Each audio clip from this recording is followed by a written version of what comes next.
weapons are available to almost anybody. Okay, of course, it's a very risky proposition because when he was doing his peace work in Vietnam, both sides wanted to kill his monks because they weren't joining the communist side and they weren't joining the other side. So they were getting it from all sides. But ultimately, I think it's the only side, the only position that really works. So the first thing that he said, I heard him talk after 9/11. Because he was scheduled to come to Berkeley anyway, and I was there. And the first thing he said was, well, what you should do is not bomb these people, you should give them food. So, but that would never have occurred to George Bush, right? Like, we should, instead of bombing Iraq, we should give Iraq food. And maybe that would lead to more peace. But actually, now of course, there's 10 times more potential for terrorism ever since the United States went there.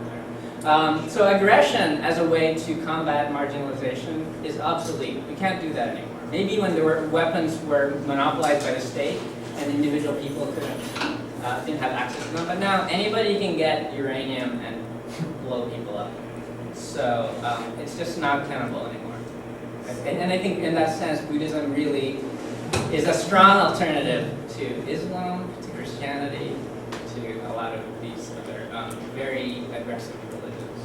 So both conceptually aggressive, just so I don't know, but that might be more than I should have said.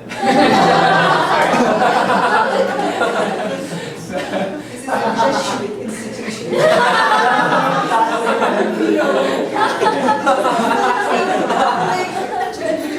Now's the time to reassert identities. So, And Loyola carries a sword.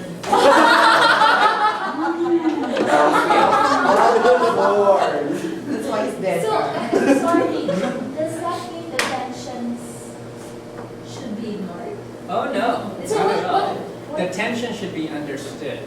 So there's a difference between pushing back, because when you push back against oppression, they just increase their power on that side until something gives, right?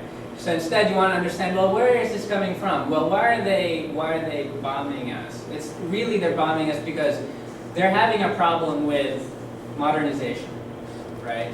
It's an issue, and the response is to go back to fundamentalisms. So, but maybe if you show them that modernization is not necessarily destructive of their values, then you can move forward without creating this clash of civilizations, which is so absurd. I mean, that's the last thing you want, right? A clash of civilizations. But, I'm sorry, going back to Danny's question, if it's like Filipino-American tensions, and you know why there are tensions, how do you... Make movies that people will see, write books that people will read, talk to people, do nonviolent demonstrations. There are so many things you can do to inform people and to make them understand. But I think doing anything destructive, like blowing somebody up, I don't think it works, right? So, but I don't know. I mean, I guess in that sense, I'm kind of a pessimist. So, and I think that art actually, making art can actually art can be relevant again. It's not just something that needs to sell a lot or needs to be, a painting that needs to sell. I mean, it can have this political function of increasing the artist's understanding and the understanding of the people who encounter this work. And now that the internet is available, I think the internet's like totally, the potential of the internet for doing that, increasing understanding, is totally untapped. So, I mean, despite all the bloggers, it's still so, other, yeah. Not a question, but Sure. Since you were interested in other materials that would supplement your research, what comes to mind is a I call it a carnival assemblage. Hilda Cordero Fernando has an oversized book called The Body Book. And Body Book? It's very interesting because she takes the whole Filipino anatomy, from the hair to the toes.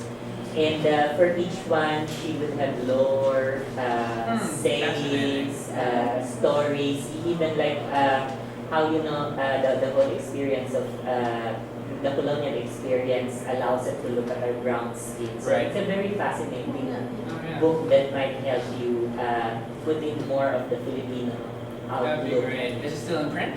I think so. Okay. Yeah. Power book. Our Okay. books in Megamon. Megamon. Okay, good. So 2 suggestions so far. The body book and State of War.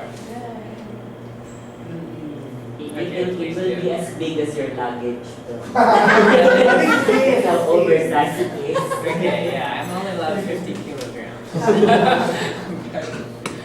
And so a lot of that will be food. She's around, do you want to see her? Yeah. She's around.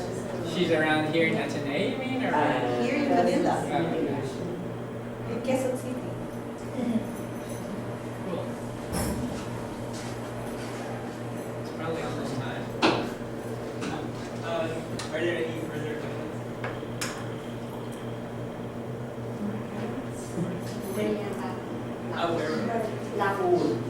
Great. So, we'd like to thank Dr. Carlos Reyes for